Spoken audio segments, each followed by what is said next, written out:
Hi, everyone. This is the Leadership at Heart podcast, and this is Heather Younger, your host. Employee experience is powered by emotions. Managers and or leaders within organizations get to choose which emotions they unleash from within the people they lead. Leaders, meaning supervisors or above in an organization, drive much of the positive or negative emotions by their actions or inactions, their words, or what they fail to say. When a manager chooses their words and their actions carefully, they exhibit great emotional intelligence. These managers are often thought of as leaders who care, or as I like to call them, leaders with heart. This special brand of leader drives engagement and loyalty simply by being themselves. Are these leaders perfect? Absolutely not. It is in their awareness and sharing of some of their imperfections that we realize their true brilliance. In this podcast, I ask you to see yourself in the stories my guests tell about times when they were not the best versions of themselves, but how they used their hearts to guide them to a deeper connection with their team and heightened leadership prowess. Before we move on and you hear the show today, I want to make a special request of you. I would like this podcast to remain successful and to increase the amount of listeners and people who are downloading it. And in order to do that, I need to get more reviews. So, for anybody who is a listener, and if you love the show, please go and do a 5-star rating and write a review anywhere you listen. And then screenshot that. If you screenshot that and you email me at heather@customerfanatics.com, heather@customerfanatics.com, then in the next show, I will give a kudos to you for doing so, because I actually am very appreciative of anybody who does write those reviews. And if you already have done so, thank you very much. Thank you for joining this show and enjoy this one. Hi, everyone. This is Heather with the Leadership with Heart podcast. And today I'm really excited to have Phil Burgess on the phone today. He was actually referred to me by one of my favorite people on the planet, Tyler Adams from Tiny Pulse. So thank you, Tyler, if you're listening. I know you probably are. And so anyway, I was specifically asking about leaders who had a lot of emotional intelligence, those who really they led with heart. They cared for their people. They put their people really up front when it comes to their strategy and their level of priority. And so you came up, Phil. So thank you for being on the show. Fantastic. Yeah, thanks. It's great to be here, and lovely of Tyler to nominate me. Yes. So where are you right now in your leadership journey? Great question. I guess I'm sort of in the middle of it. I'm currently in a role in. I relocated from the UK, from London to Boston last summer with my family to take on a new role as Chief People Officer of CSpace, a customer agency. So I guess in terms of where I'm in my journey, I'm sort of a year into a new role, working for a company that I've worked for the last 8 years. And I'm sort of learning as I go and learning every day. I think that's the most important role as a leader too, right? Is making sure that we're constantly learning. Because once we feel like we've either arrived at the destination or that we can't learn more or be better, we might as well just get out. Right? Yeah, exactly. Yeah, and it's been an interesting journey for me. I think I started my career in sales and sort of fell into the market research industry, building and running teams, sales teams, and then research consultancy teams. Then I was sort of thrown into a leadership role running our London office and building that office, focusing on growth and numbers, but also learning a lot about how important culture and leadership is to sort of turning around an agency. And then in the last year, this role as Chief People Officer is really where I believe I've found the place I'm meant to be, and my role here is really focused on shaping our culture, shaping the employee experience, and thinking about how do we set our team up to deliver amazing work for our clients. And I'm lucky. I'm working for a company where I really believe in our mission. So we think about ourselves as a customer agency. So our mission is helping business be more human. So we bring brands together with their customers, with consumers, to co-create products and services and help them really understand what customers want, and then work with them to develop better customer experiences. And I guess the way I see my role is, if that's our mission for our clients, my mission internally is to figure out how do we make our own business more human, and how do we make sure we're sort of internally and externally consistent, and how do we bring more human practice and embrace the messiness of everything for the people that work here to make it a great place to be. It is so funny. It's interesting you say the messiness, because I actually equate humanness with messiness. We are a messy people, right? There's so much about us, that everything that looms around us, there's the good, the bad, all these peaks, the valleys, and so of course, why wouldn't leaders or leadership be that exact reflection of that messiness inside of humanity? And then we are, as then leaders, tasked to make sure that we wrap our arms around the people with their messiness and take it in, and then help them decipher, through whatever it is that they need to figure out, how do you get through this? What does this mean to me? How do I grow from this? That's really part of the role of a leader, right?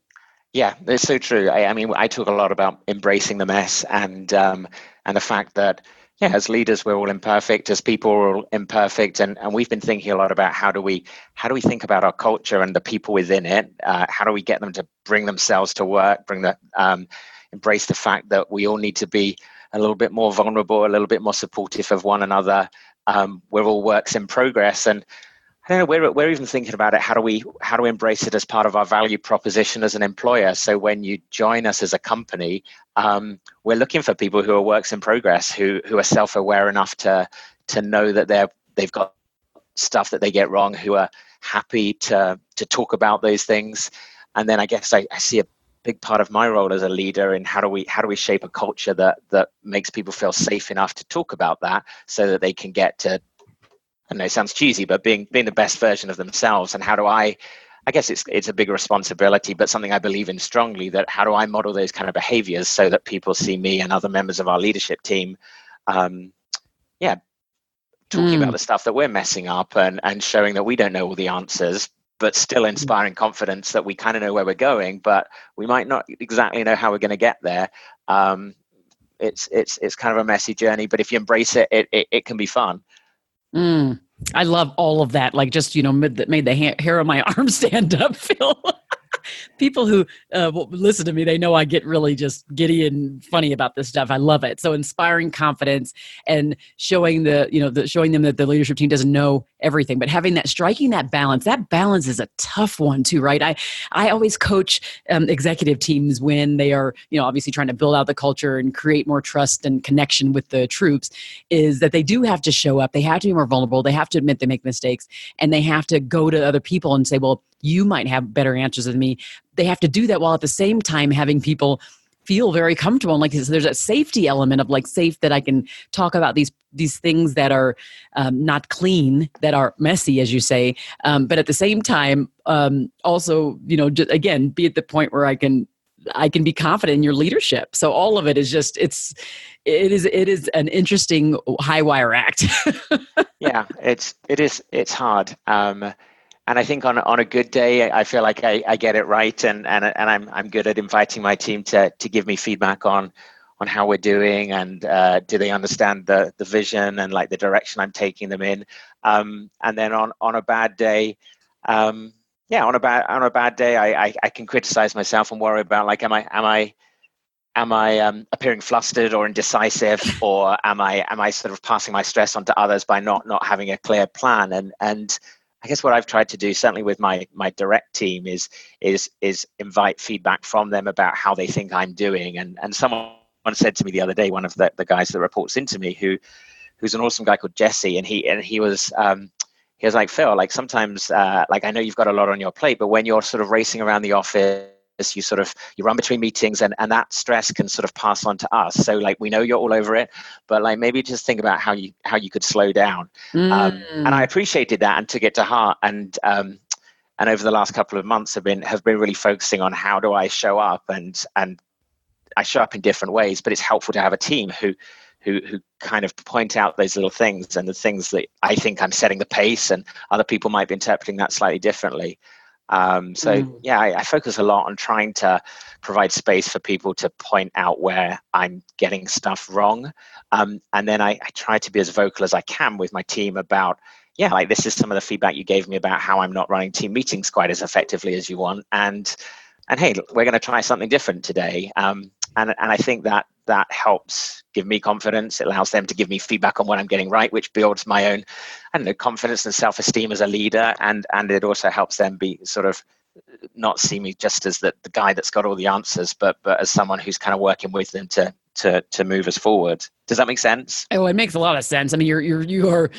I can see why Tyler matched us up for sure. You're speaking my language. I think this.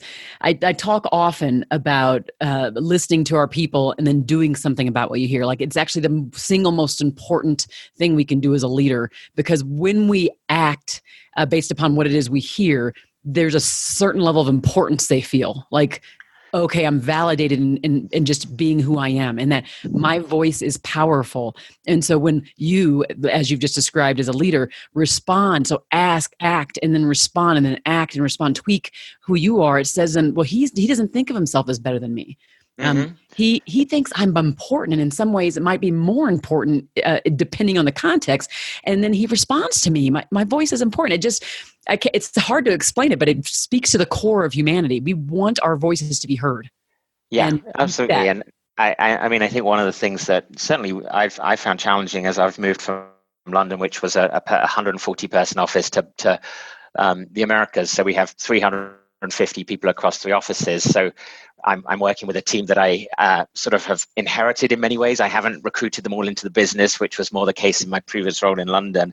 So I'm really trying to build connections with people across the business in an authentic way, and take time to meet people for coffees and get to know them. And it's funny, as I reflect on the things that I've got right and wrong over the years as a leader, I went through a phase a few years ago where I was meeting a lot of people for coffee in the business and trying to get to know them and understand, I don't know, what we were getting right, what we were getting wrong, what was their story.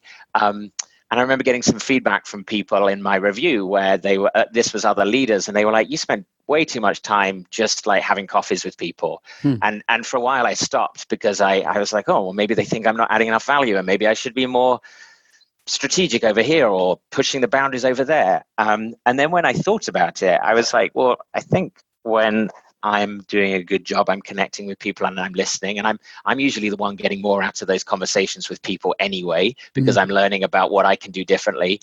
So I've kind of made it a bit of a mission to try and establish more human connections with people, and just say, like, what's your story? Like, what are we getting right? What are we getting wrong? Like, and I don't know. I feel like having coffees with people and taking time out, like a couple of hours a week, just to get to know the people you're working with, has probably been one of the things that I have learned is most important for me, anyway, in terms of my ability to be a more authentic and effective leader. It's interesting because that leader or the leaders who might have questioned that, by the way, I've had that same criticism from people that are at my peer level in the past. And that, I think, here's my response. Why aren't you doing the same? Where are your priorities? Where do your priorities land? Where you put your time into is what you value most. And what is it? Who is it that's moving our business forward? It's the people that I'm having coffee with. So I need to get into their minds. They know our customers best, right? And so you are actually the brilliant one. They need to emulate you. And so I'm proud that you actually move back into that space of saying, no, this is where I'm most comfortable. This is where I'm adding value. I'm getting value. And then you can be way more intelligent for the organization. I mean, you can be way more strategic when you have spoken to those people. Otherwise, you're disconnected. Yeah, and I think you make a really good point as well. The difference between just listening, and certainly I've have phases in my career where I've gone and done a lot of listening and then struggled to act on the feedback, and again, that doesn't get you to a great place. But I do really try to listen to people and then think about, like, what's the action we need to drive as a result. And I think I'm learning that the more you then communicate and connect the dots back to people and help them understand that, as a result of the conversation I had with someone, I've been able to have a conversation with my boss and trigger an initiative around well-being, or make some progress on diversity and inclusion, because I've understood what it feels like to be a person of color within our organization, when we are not as diverse as we should be. Then I think connecting those dots starts to help people feel that you're making progress. I think the more you do it, the more they then also forgive you when you get stuff wrong.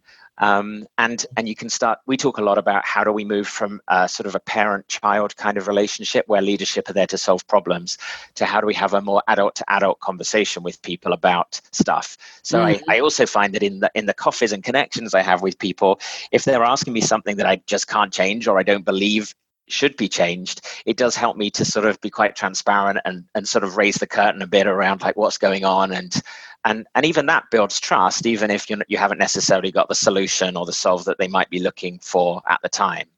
I love that. I'm doing a talk next week, and it's really around the idea that emotions is what drives loyalty, and that leaders get to choose which emotions they basically create within their people, and helps to create the experience, and of course, make them want to stay, make the people want to stay.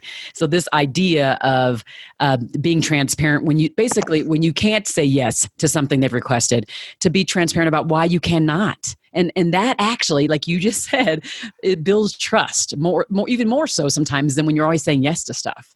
Yeah, right? Definitely. Yeah, and it's a muscle. I've levels then, Yeah, it's a muscle I've had to work on. I mean, one of our values is telling it like it is, and another is opening up and listening. And I feel like over the years I've been good at opening up and listening, and it's been much harder for me to always tell it like it is because I've wanted to be liked, and I've worried about upsetting people, and I'm kind of an empathetic, friendly kind of guy. And again, like it's only, I think, through the examples of where I haven't been honest with someone and then I've messed it up, or I've eroded trust with that person, or they've not done well because I didn't give them the feedback or whatever it might be, that started to give me more confidence to have those tougher conversations and be more honest with people about why we can and can't do something. And again, I guess a lesson that I'm still learning as a leader is my job isn't always to make everyone happy, but to try and lead the organization to where we want to go. And yeah, you can't always make everyone happy, and actually that's okay. It's not something I now beat myself up about the way I probably did maybe 5 years ago. Yes, it's interesting the maturity that happens over time, and also sometimes the way we just fall back. And I always talk about leadership as a journey, and that there are peaks and valleys, and that none of us are perfect, and there is no destination.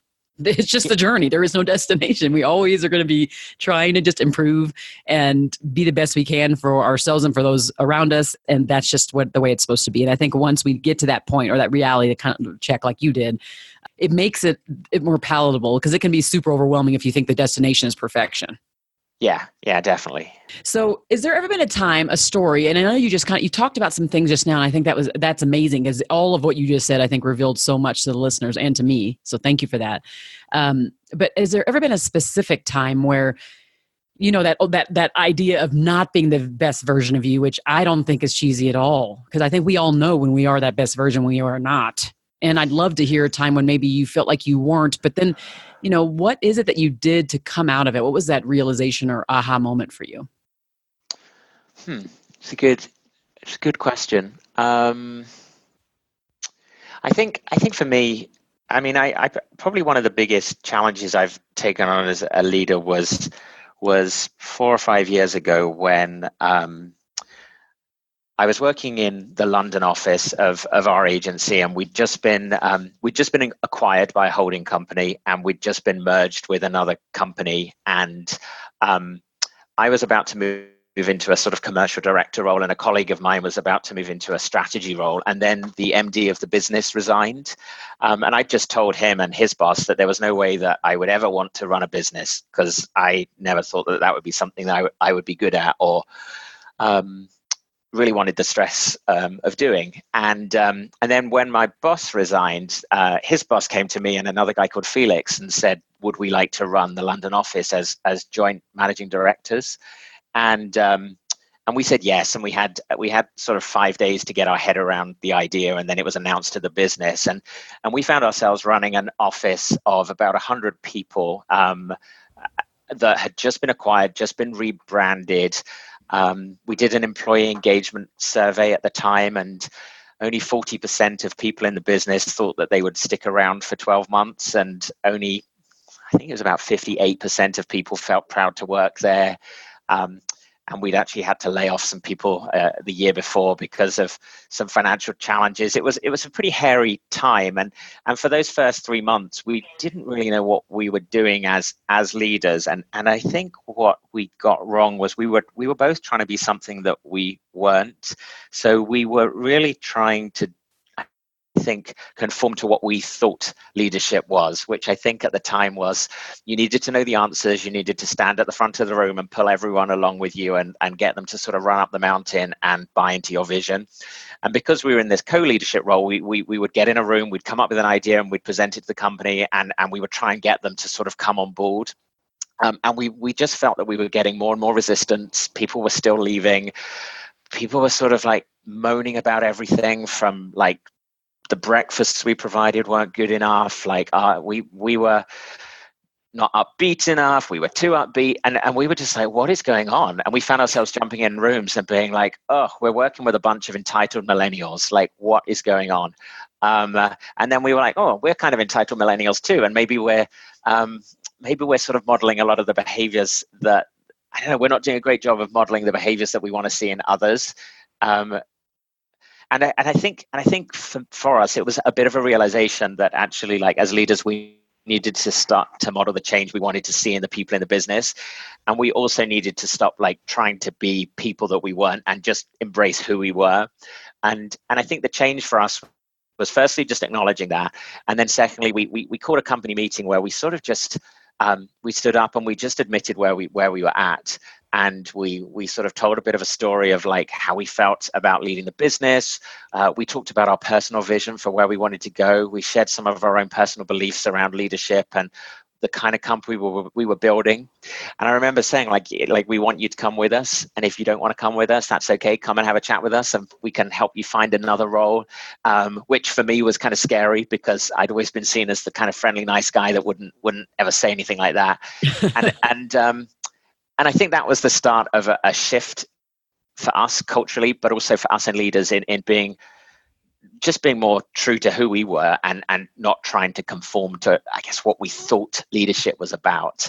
And then we started to have more conviction and confidence. And the feedback we got from our team was we stopped being apologetic and trying and coming across as defensive for the stuff that wasn't working. And we started to say, okay, yeah, things are not working the way they should right now, but we're going to go under the hood and we're going to try and fix this. And then we're going to fix this. And no, we're not going to be winning any best place to work awards right now. And but in 3 years, this is where we want to go. And we sort of set out a vision for where we wanted to take the company, and we helped people see that we were committed, and we looked to try and signal small signals of change. But things got a lot better. But that was definitely a time where I think I was just not really who I wasn't being the right kind of leader. And I think it helped me see that actually the one of the things that I now try and do is like just own who I am, and if I'm a bit socially awkward, I'm a bit socially awkward. And if sometimes my hands shake when I present in front of a company meeting, and people will be like, "Are you nervous?" And it's the adrenaline. And I used to beat myself up about that and be like, "Oh, am I coming across as an inspiring leader?" And I'm like, "No, I'll just own it, and it doesn't matter." And I think people then follow you. And does that all make sense? It does make sense, yes. I think hopefully everybody's listening really closely. I'm writing tons of notes down because I do think you are kind of the epitome of what this Leadership with Heart podcast is about. And it is having those leaders who are more self-aware, socially aware of just like what's happening and how what you're doing impacts those around you. You're adapting to the change and adapting to the environment and inspiring and creating that inspiring vision for the people. And it's just, you really are reaching and touching all elements of emotional and social intelligence. So it's pretty powerful to see how you're just working through it and how you're even just almost like just the stream of consciousness that's coming out of you, that it's just quite brilliant. So thank you so much for that. It's just, wow. Okay. So for those who are listening, who may be either like at a crossroads, they could be at a tough spot, they could be taking on a new leadership position. They might just need a little bit of extra oomph to get them through their day, their week, their month, their year. What might be a couple pearls of wisdom you might leave them as it relates to leadership? so many things going through my head. I guess I can speak to what what's worked for me, and I hope that helps some of the listeners find something that resonates with them. I mean, I think I've already spoken about like not trying to be someone else, but just being yourself and knowing that that's okay. I think letting yourself off the hook and knowing that you will be criticized one way or the other.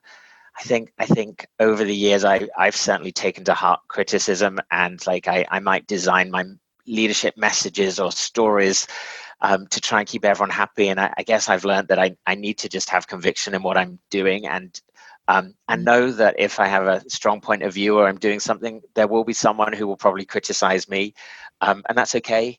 But I think in terms of dealing with that, like it's fine saying it, I think something that's helped me is finding some safe spaces where I can be vulnerable with other people going through the same thing. So I have close sort of friends that are in leadership roles. I talk to my wife a lot about, like, I mean, she gets bored of all of my stories from work, but like I'm lucky that I have a safe space where I can talk about all the stuff that I'm getting wrong, and I can talk to other leaders who are going through the same things.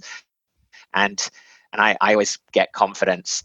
I don't know, hearing about other people's self-doubts and the things that they've gotten wrong, and being like, oh, maybe it's not so bad. I also try, and it's more of a habit, and I have to work on this, but I do try to catch myself doing things right. And certainly my team, I'm lucky that I have a great team, and sometimes I'm sort of racing on to the next thing and figuring out what's the next thing to fix, and beating myself up about something that's not working for our culture or employee engagement. And sometimes they'll be like, Phil, like, we're doing well, like, look at the progress we've made. And I'm trying to build more time in, and maybe this might work for others, like to just sort of pause and reflect on the progress that I'm making and the change I'm driving. And not always just be focused on, okay, what's the next thing to fix? What's the next person that I can help? And just taking time to pause and take a moment to think, oh yeah, actually there's a lot of stuff going well at the same time. That I find really helps me sort of stay centered amidst the sort of the craziness of being in a role which is about people and culture and change. That's interesting. There's a quite a bit of pressure to be, even though we say not perfect and there's a messiness, there's quite a bit of pressure to be more perfect in that space because of the role you're in. I feel that same type of pressure where I've kind of been known as the culture bearer, the voice of the employee, all these things, whether I had the title or not. And so I always felt that pressure to do that. And so if I would, quote unquote, like fall short, then I would beat myself up going, wow, I wonder how people are judging me now. Are they judging me? I felt judged, although it wasn't necessarily happening, it was in my head. Yeah, that's definitely true. I feel it when I sort of open the scores to an employee engagement survey, and as I'm reading the verbatims and as I'm reflecting on the progress we are or we're not making on different people initiatives, I feel a lot of pressure. And I try when people say things like, oh, well, your policy, or like, this is Phil's doing his thing, like on culture, or like Phil's launching his values. I'm like, nope, they're not my values. These are the organizations. And you just have to remind people, like, I have a role to play.